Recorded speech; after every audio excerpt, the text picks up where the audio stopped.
Hello guys, welcome back to my YouTube channel. आप देख रहे हैं GS learn India Kranti batch.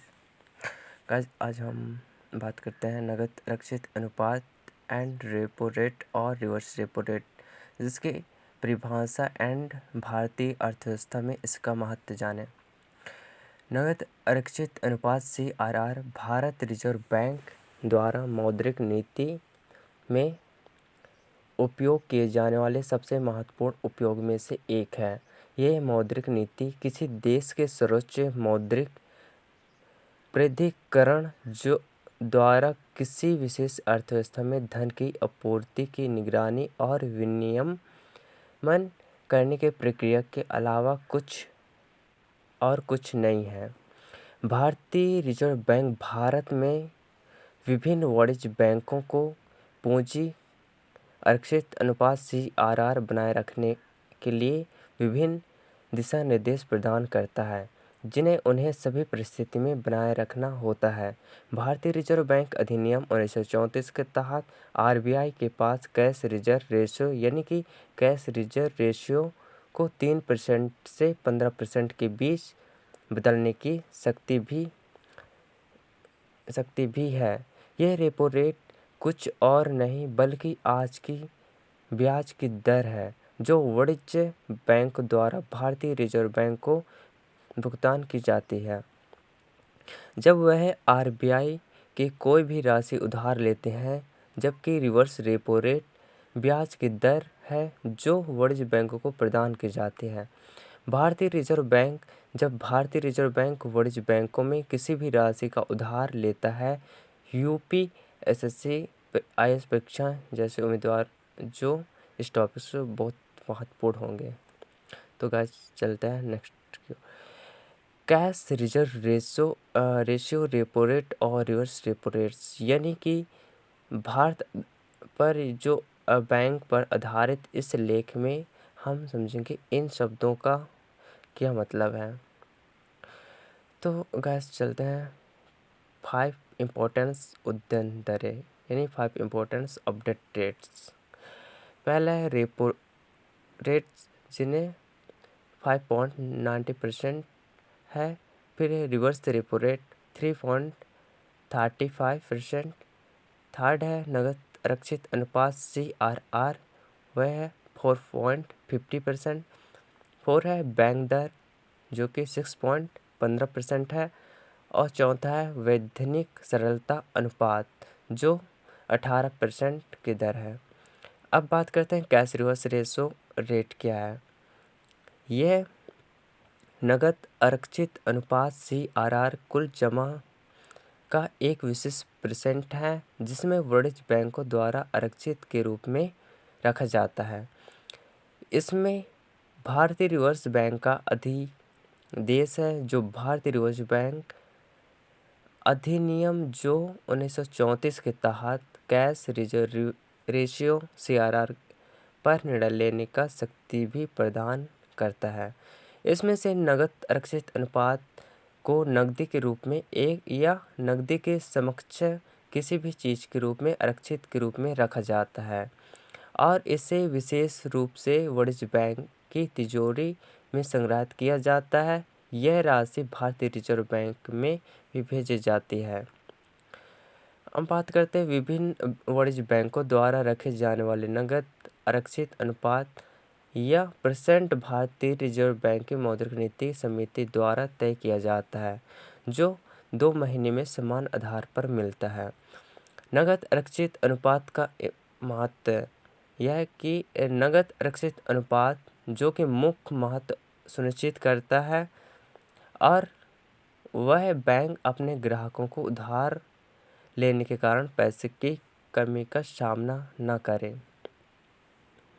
यदि भारतीय रिजर्व बैंक द्वारा CRR कम निर्धारित किया जाता है तो ये धन की तरलता या बैंकों के पास उपलब्ध नकदी की मात्रा बढ़ जाती है जो अंततः इसे ग्राहकों को उधार लेने में जैसे विभिन्न पहलुओं में निवेश करती है। इसे हम नॉन परफॉर्मिंग एसेट या NPA बढ़ने का खतरा बढ़ जाता है। हालांकि CRR एक बहुत उच्च स्तर किसी राष्ट्र की अर्थव्यवस्था का एक नकारात्मक परिणाम भी डाल सकता है, क्योंकि इसमें वाणिज्य बैंकों के पास उपलब्ध धनराशि की मात्रा कम रहता है। यह अपने ग्राहकों को उधार दे सकते हैं। इस प्रकार यह अंततः अर्थव्यवस्था में खर्च और निवेश की मात्रा कम कर देता है। यानी कि CRR जो है अर्थव्यवस्था की मुद्रा की आपूर्ति या मुद्रास्फीति के स्तर को नियंत्रित करने की भूमिका निभाती है, क्योंकि यह मुद्रास्फीति का स्तर अधिक है, जिसका अर्थ यह है कि धन की जो सरलता है वो अधिक है, जो भारतीय रिजर्व बैंक आरक्षित अनुपात कैश रिजर्व रेशो में % को बढ़ाता है, जो अंततः वाणिज्य बैंकों के पास उपलब्ध धन की मात्रा कम कर देता है, जिसे वे अपने ग्राहकों को उधार दे सकते हैं। यह अंततः एक अर्थव्यवस्था में पैसों की तरलता को कम करता है और इस प्रकार से मुद्रास्फीति में स्तर को कम करता है। बदले में यह मुद्रास्फीति का स्तर कम होता है, जिसका अर्थ यह है कि जब वह किसी अर्थव्यवस्था में धन की तरलता भी कम है तो वह भारतीय रिजर्व बैंक नकद आरक्षित अनुपात की % से वह कम कर देता है, जिससे वाणिज्य बैंकों में पास उपलब्ध धन की मात्रा को बढ़ता है, जिससे वह अपने ग्राहकों को अधिक उधार देने के लिए उपयोग कर सकते हैं। यह अंततः अर्थव्यवस्था में खर्च और निवेश की मात्रा को बढ़ाता है, जिससे अर्थव्यवस्था में पैसे तरलता में बढ़ोतरी होती है, जिससे अर्थव्यवस्था में मुद्रास्फीति की समस्या को हल करने में मदद मिलती है। तो जब यह सरकार या विशेष रूप से निजी क्षेत्र में निवेश को बढ़ावा देने के लिए आवश्यकता महसूस होती है, तो यह भारतीय रिजर्व बैंक CRR के मूल्य को भी कम करने का अनुरोध कर सकते हैं, ताकि यह बैंकों के पास ग्राहकों को उधार देने के लिए अधिक धन जो अंततः खर्च के स्तर को बढ़ाए और यह अर्थव्यवस्था में निवेश या इस प्रकार से राष्ट्र के आर्थिक उत्पादन और सुधार जैसे नागरिकों के प्रति व्यक्ति या आय बढ़ाने का महत्वपूर्ण भूमिका निभा रहे हैं। इस प्रकार यह है कि नकद आरक्षित अनुपात जो आत्मनिर्भर भारत को संभावनाओं को बढ़ाने और 2024 तक $5 ट्रिलियन जो अर्थव्यवस्था के लक्ष्य में पहुंचने की भारत की संभावना को बढ़ाने का अप्रत्यक्ष भूमिका निभा रहे हैं। यहाँ पर ग्लोबल डिपॉजिट रसीद GDR के बारे में पढ़ेंगे। सबसे पहले हम रेपो रेट्स क्या है इसके बारे में चर्चा करते हैं। रेपो रेट्स वह राशि या ब्याज दर है जो वाणिज्य बैंकों द्वारा भारतीय रिजर्व बैंक को भुगतान की जाती है तथा RBI वाणिज्य बैंकों का पैसा उधार देता है। रेपो शब्द का तकनीक अर्थ से है, जिन्हें हम पुनर्खरीद विकल्प या पुनर्खरीद समझौता कहते हैं। इसके तहत सेंट्रल बैंक और वाणिज्य बैंक दोनों एक समझौते पर हस्ताक्षर करते हैं, जिसके तहत वाणिज्य बैंक अपने भविष्य के पूर्व निर्धारित मूल्य पर निर्दिष्ट तिथि या प्रतिभूति को पुनर्खरीद करने की सहमति देते हैं, जो आमतौर पर प्रारंभिक मूल्य से अधिक होता है। भारतीय रिजर्व बैंक रेपो रेट जो पर निर्णय लेने वाले नियंत्रित प्राधिकरण है, जिसमें से भारत के बैंकों के प्रकार के बारे में जानेंगे।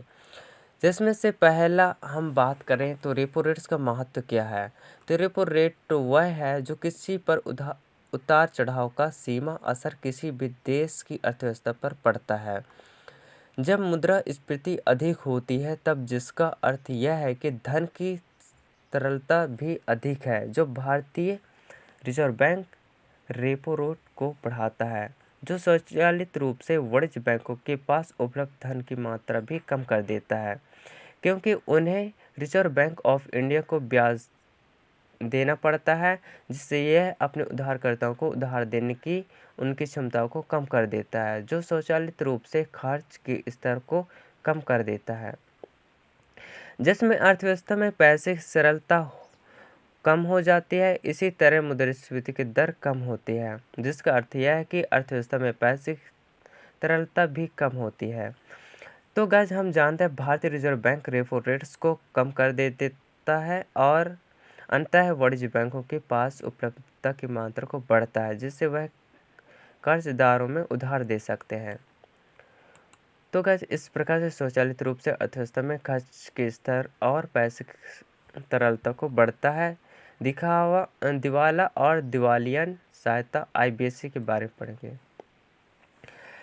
सबसे पहले हम बात करते हैं रिवर्स रेपो रेट्स क्या है। रेपो रेट्स वह राशि या ब्याज दर है जिसमें भारतीय रिजर्व बैंक द्वारा वाणिज्य बैंकों को प्रदान की जाती है, और जब RBI वाणिज्य बैंकों को प्रतिभूतियों के रूप में पैसा उधार लेता है। और रिवर्स रेपो रेट वह है जो मूल रूप से भारतीय रिजर्व बैंक द्वारा RBI के साथ अतिरिक्त पैसे जमा करने के लिए वाणिज्य बैंकों के साथ प्रदान की जाने वाली राशि है।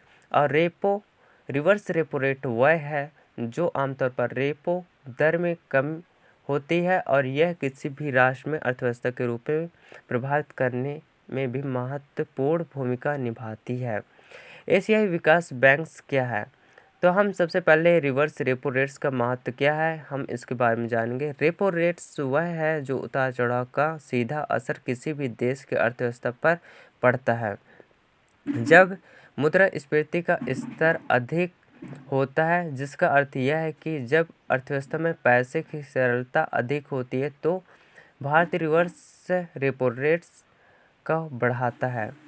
इसका मतलब यह है कि वाणिज्य बैंकों में RBI अपना पैसे जमा के लिए ब्याज दर मिलती है, अपने ग्राहकों को उधार देने के लिए उपलब्ध राशि को स्वचालित रूप से कम कर देता है। यह अर्थव्यवस्था में खर्च के स्तर को कम कर देता है और इस प्रकार से पैसे की तरलता को कम करता है। और इसी तरह यह मुद्रास्फीति की दर कम होती है, जिसका अर्थ यह है कि अर्थव्यवस्था में पैसे की तरलता कम होती है। भारतीय रिवर्स रेपो रेट्स भी कम कर देता है ताकि ये बैंकों में RBI अपने पैसों जमा करने की कम ब्याज मिले, और इसलिए वाणिज्य बैंक अपने ग्राहकों को धनराशि उधार देने का प्रयास करते हैं, जिससे अर्थव्यवस्था में खर्च का स्तर बढ़ता है और इस प्रकार से अर्थव्यवस्था में धन की तरलता में वृद्धि होती है। तो गाइस कुछ इस प्रकार से ये टॉपिक्स रहा। तो गाइस ये वीडियो पसंद आता है तो please like share and subscribe जरूर कीजिए। अब चलते हैं हम नेक्स्ट टॉपिक्स की ओर।